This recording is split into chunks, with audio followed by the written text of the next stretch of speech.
memantaskan diri Anda dengan uang tadi. Selalu jatuh sampai di lubang yang kedua. Orang banyak ngomong tentang financial freedom. Financial freedom, apa sih definisi financial freedom? Halo trader, bertemu lagi dengan podcast PT Pelatihan Profit International. Pada kesempatan hari ini kita kedatangan tamu yang sangat spesial, seorang legenda hidup dari pasar modal di Indonesia, Pak Fir. Ya, selamat datang Pak Fir. Ya. Bagaimana kabarnya Pak Fir? Alhamdulillah baik. Jadi teman-teman trader kita ini sudah tidak sabar nih untuk menonton podcast kita pada hari ini. Pada salah seorang legenda pasar modal, tentu legenda hidup ya. Karena kita bilang kalau legenda biasanya sudah mati. Living legend. Oke. Baik. Mungkin boleh perkenalan dikit Pak, latar belakang dan aktivitas sehari-hari bagi teman-teman trader kita yang mungkin belum mengenal Bapak nih, yang masih baru trading. Karena kalau trader lama kan tentu mengenal semua. Oke, saya Fir, sama seperti normalnya orang dulu sekolah, terus kemudian kerja, terus setelah kerja ingin mencari alternatif di luar pekerjaan apa, mulai trading. Nah, tentang saya detailnya Anda bisa cek di Google, di Wikipedia, ya lengkap. Terus kemudian di ChatGPT juga sudah banyak informasi. Dan saya punya Instagram itu Fir Foundation. Di Fir Foundation Anda bisa lihat di situ Instagram saya, Facebook saya juga ada. Jadi lengkap. Ya, baik, cukup menarik. Ya, mungkin kita langsung masuk ke intinya Pak. Boleh diceritakan latar belakang Bapak bagaimana nih mulai mengenal trading sampai bisa menjadi terkenal sampai saat ini? Apakah Bapak ada misalnya orang tuanya punya juga pengalaman di bidang trading, atau sama sekali Bapak ini benar-benar nol nih mulai dari tradingnya? Oke, saya dulu pelaut ya. Jadi saya sekolah pelaut PLAP di Jakarta, itu sekolah di bawah Depok. Kemudian saya keliling dunia, berlayar keliling dunia sebagai senior officer di atas kapal. Dan setiap di pelabuhan saya hiburannya itu selalu main pachinko.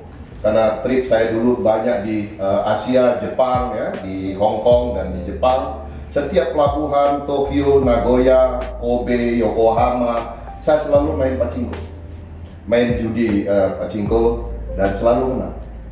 Dan satu kapal itu bilang, wah luar biasa, kamu punya bakat yang menang. Dan memang ada teman yang bilang, kamu punya tulang judi nih, hebat nih. Jadi akhirnya mereka, oke, kita bertaruh. Jadi setiap itu menang terus. Bahkan judi 3D, 4D, saya bisa menebak dengan tepat. Jadi di situ saya main terus sampai satu saat kapten kapal saya bilang, Fir, itu kan judi haram. Kamu kan muslim ya, kenapa main itu? Terus main apa? Loh ada itu saham, kamu belajar saham. Nah, zaman dulu kan sulit belajar saham, literasinya nggak banyak. Kayak sekarang klik Google aja semua udah keluar. Jadi mulai cari-cari sendiri dan memulai saham, dan mulai dari nol. Sama seperti teman-teman yang nonton podcast ini juga memulai dari nol ya, pasti Anda pasti bisa kalau Anda mau memutuskan untuk sukses. Baik. Nah, setelah dari pengalaman Bapak nih di dalam ikut dari seperti istilahnya tadi judi ya, bagaimana pertama kali Bapak mengenal saham? Apakah dikenalkan dari teman, ataukah memang mungkin secara tidak langsung melihat informasi tentang saham di koran baru ikut? Ya, jadi pada saat kapal masuk di Hong Kong, karena mereka bilang pusat saham terbesar waktu itu Hong Kong. Jadi saya di Hong Kong itu kemudian saya belajar, lihat ke sekuritas. Kalau dulu kan masih ada seperti galeri. Jadi orang rame-rame datang ke sana, saya lihat ngapain. Terus saya juga nggak ngerti mereka bahasa Cina, ngapain di situ di Hong Kong. Oh beli. Terus dulu masih pakai DQ, jadi masih kode-kode semua. Jadi 5 lot, 10 lot semua ada kode. Terus saya mulai ketagihan. Kenapa? Begitu main langsung menang. Saham-saham yang saya beli juga saham-saham blue chip waktu itu, dan langsung menang. Jadi saya nggak sabar menunggu, waduh kalau masuk Hong Kong lagi pengen beli lagi ya. Karena trip saya hanya lingkaran Asia saja. Dan lama-lama saya bilang nggak mungkin kayak begini terus. Dan saya memutuskan berhenti dari pekerjaan saya sebagai pelaut, karena saya berpikir saya nggak mau maintain pekerjaan saya sebagai pelaut sampai saya tua.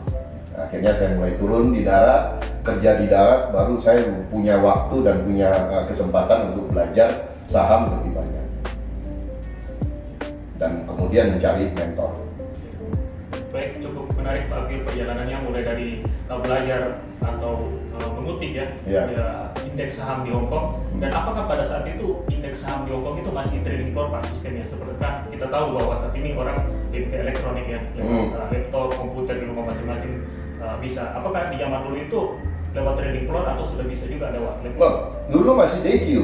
Jadi DQ kita datang, kita order dan brokernya nyata, kamu mau beli berapa lot, udah oke, jadi dapat, udah. Dan dulu masih di papan tulis.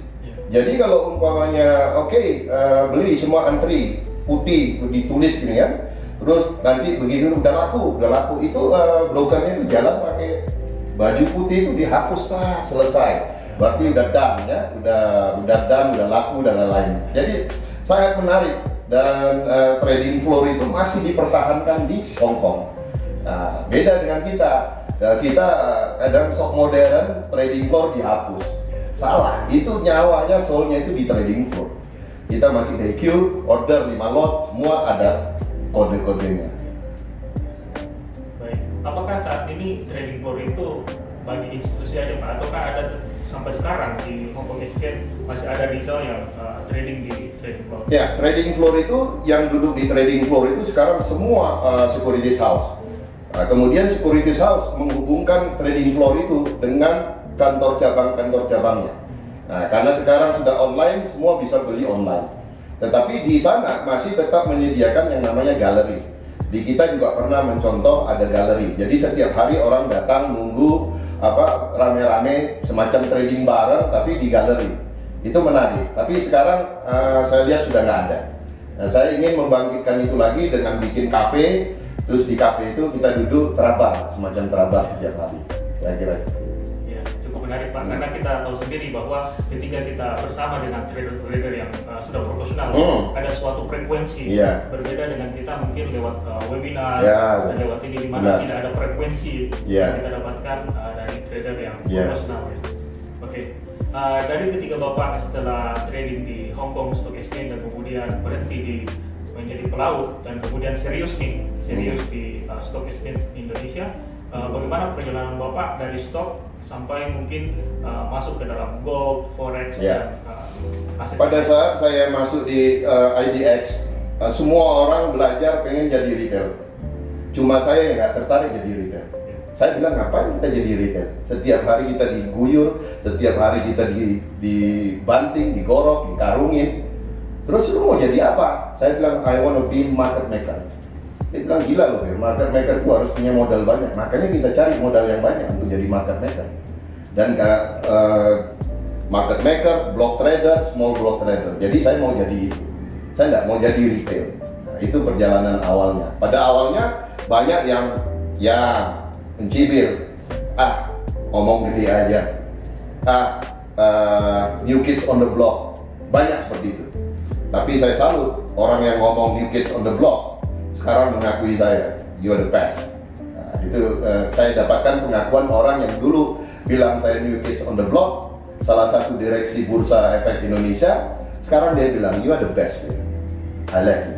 Nah, jadi itu yang patut kita contoh. Jangan kita juga mencibir orang, udah orang udah sukses kok kita makin benci sama orang itu. Nah, itu nggak baik. Baik teman-teman trader, bahwa ada pelajaran yang penting yang kita pelajari, yaitu dimana kita harus berani untuk mengambil tindakan, dan ketika kita berani mengambil tindakan, maka kita juga berani untuk tetap stay di dalam proses tersebut. Dan mungkin juga bagi teman-teman trader yang mungkin pernah mencibir yang lain, juga tentu harus berani untuk mengakui jika seseorang yang pernah dicibir itu berhasil lebih daripada dia. Itu harus, karena mental orang kaya atau mental orang sukses itu sudah dibangun dari hal-hal kecil. Contoh, memaafkan. Saya orang yang paling mudah memaafkan. Siapapun yang salah, yang menipu saya maafkan. Kenapa? Atribut orang besar itu memaafkan. Jadi kalau kamu belum bisa memaafkan orang, kamu nggak akan jadi orang besar. Walaupun kamu besar, tapi nggak kerdil, jadi nggak bisa gitu. Jadi memaafkan itu penting. Dan di Indonesia ini kita jarang mau mengakui kehebatan orang. Kalau di luar orang hebat, si Andre hebat nih, terus kita langsung, wah yang mana ini? Wah dia datang berbondong-bondong, Pak Andre, saya mau belajar dong, bagaimana Pak Andre sukses, gitu kan? Nah, itu di luar. Tapi di sini kebanyakan penyakit hati itu lebih banyak. Begitu kita bilang si Andre sukses, langsung palingan juga nipu orang. Nah, itu kayak gitu kan. Akhirnya apa? Nggak bisa maju. Nah, itu karena ya penyakit hati, ya, hasad, dengki, iri. Nah, itu yang nggak akan membuat Anda move untuk sukses. Jadi jangan bermimpi Anda anak muda mau sukses kalau Anda nggak punya mental positif. Baik, cukup menarik teman-teman bahwa harus dimulai dulu dari mental positif sebelum teman-teman menggeluti secara lebih jauh tentang teknikal, karena inti dari kesuksesan di sini adalah mindset positif. Yeah. Oke. Baik, setelah Bapak trading di saham dan juga mendapat pengakuan nih daripada sekuritas-sekuritas dan yang lain, bagaimana proses Bapak untuk masuk seperti ke gold trading dan juga mungkin di forex dan lain-lain? Dulu saya memulai modal dengan 5 juta. Bahkan saya mendapat kepercayaan dari orang yang duitnya cuma 10 juta. Tapi tiap hari saya dimaki-maki sama dia. Kenapa? Karena dulu saham yang saya beli hanya PNLF. Karena murah. Dan saya udah tahu pergerakannya dan untung terus. Tapi dia bilang, kenapa ini untungnya cuma kecil? Bu, uang ibu untuk beli TLKM, Telkom itu nggak bisa, mau beli ISAP itu nggak bisa, Unilever waktu itu nggak bisa, jadi ya saya beli itu. Nah, itu bagaimana saya merasakan dihina oleh investor seperti itu. Akhirnya saya mencari investor yang besar. Ya, investor yang pertama kali saya dapat itulah investor yang memberi kepercayaan kepada saya 30M pertama kali. Nah dari situlah saya mulai berkembang menjadi ratusan miliar sampai triliunan sampai hari ini. Ya, jadi semua dimulai dari kecil. Tapi saya punya keyakinan saya bisa. Dengan konsep trading yang saya miliki, saya bisa meyakinkan. Dan sampai hari ini, saya tidak pernah cari lagi investor. Investor yang datang rame-rame berbondong yang mencari saya. Baik, cukup menarik Pak. Dan ketika Bapak telah mengelola begitu banyak modal yang besar, apakah Bapak melakukan diversifikasi, misalnya masuk ke dalam gold, kripto, dan saham, atau fokus di salah satu aset tersebut? Ya, jadi kalau kita bicara aset under management, AUM itu selalu berkembang. Itu menunjukkan Anda sukses. Karena kalau AUM-nya dari tahun ke tahun, kemarin 1M, besok 1M lagi, itu berarti Anda nggak berkembang.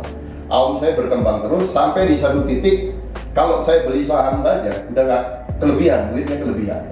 Dan kelebihan ini dan kelemahan di saham juga, semakin banyak saya profit di saham, semakin sering saya profit di saham, semakin banyak saya dipanggil dan diperiksa.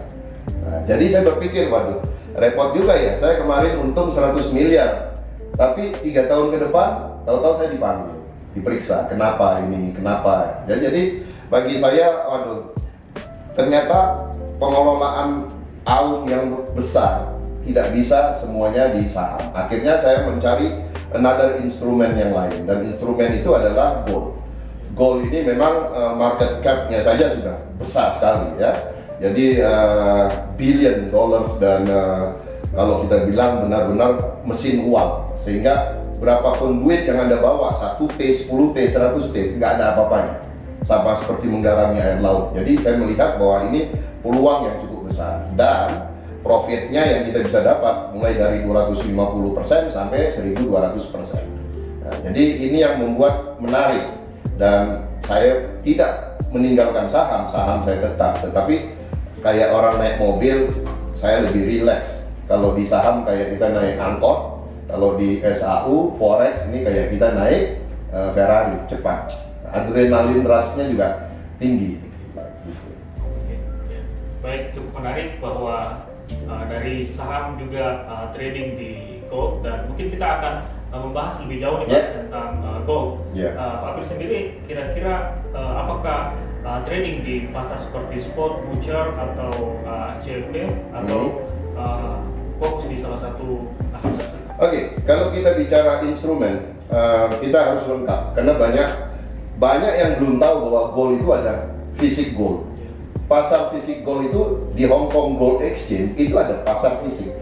Jadi saya trading di fisik gold juga, kemudian saya trading di gold futures juga. Nah, di gold futures inilah yang kita trading tiap hari.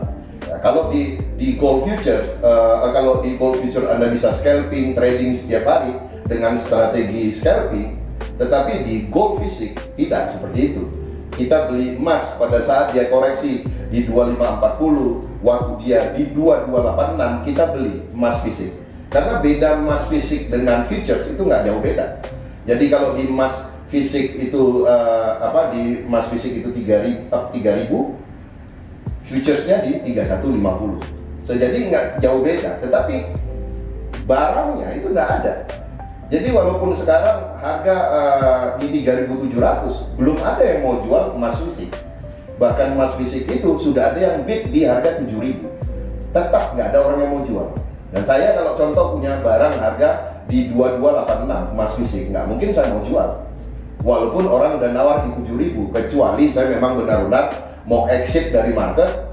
Tetapi kebanyakan yang masuk di gold fisik itu adalah fund-fund besar yang membutuhkan aset backed securities dari investment mereka di emas fisik. Jadi kalau mereka beli emas fisik 1 triliun sekian ton, umpamanya 1 ton, 1 triliun itu dia bisa gunakan sebagai aset backed securities untuk trading di gold future senilai 1T bahkan 2T. Nah, itu yang menarik. Kenapa? Uang emas fisik nggak kemana, tapi mereka dapat semacam limit margin untuk trading di gold future. Nah, itu yang menarik. Jadi orang harus tahu ada emas fisik, ada futures. Nah, yang kita lihat koreksi-koreksi itu ya future. Sampai koreksi kemarin sampai 3.000 itu future. Tapi di emas fisik nggak ada yang jual 3.000. Anda boleh beli pun nggak ada. Bahkan nggak usah jauh-jauh ke Hong Kong Gold Exchange.